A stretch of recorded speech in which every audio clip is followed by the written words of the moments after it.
So নমস্কার বন্ধুরা, আমি পুষ্কর। তো আজ আমি আমার এই ছোট চ্যানেলে আমাদের বড় মা, যিনি সবার বড়, তার বিষয়ে কিছু অলৌকিক ঘটনা তোমাদের সামনে এই ভিডিওর মাধ্যমে তুলে ধরবো।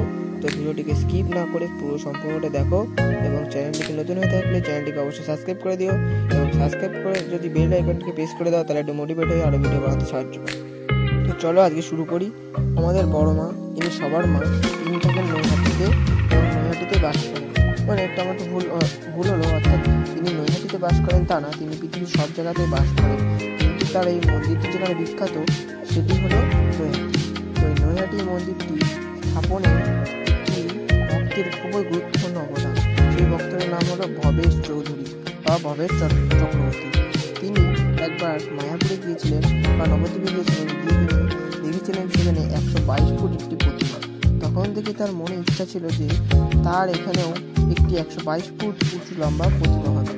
কিন্তু সেদিনে রাত্রেই তিনি স্বপ্ন দেখেন যে মা তাকে স্বপ্ন আদেশ দেন যে তিনি তাকে বলেছিলেন যে এখানে তার প্রতিষ্ঠা করে পুজো করতে। তখন সে তার স্বপ্নের কথাটা পূরণ করলো, 21 ফুট একটি প্রতিমা বানিয়ে। তিনি তার প্রতিমার নাম দিয়েছিলেন ভবেশ কালী। কিন্তু পরবর্তীকালে এই প্রতিমাটা সবার মনের ইচ্ছা পূর্ণ করত এবং সবার প্রতি তার সমান মনোভাব দেখাতো, এবং এই মায়ের কাছে এসে যে যে প্রার্থনা করত সেই প্রার্থনাটি সত্য হতো। তখন থেকেই ভবেশ কালী হয়ে উঠল বড় মা, যিনি সবার বড় মা। সবার বড় মার কাছে কোনো ধর্ম নেই, ধর্ম যার যা হোক না কেন, বড় মা হলো সবার। বড় মার কাছে যদি কেউ মন এবং ভক্তি প্রাণ দিয়ে কিছু চায় তাহলে সেটা সে পাবেই।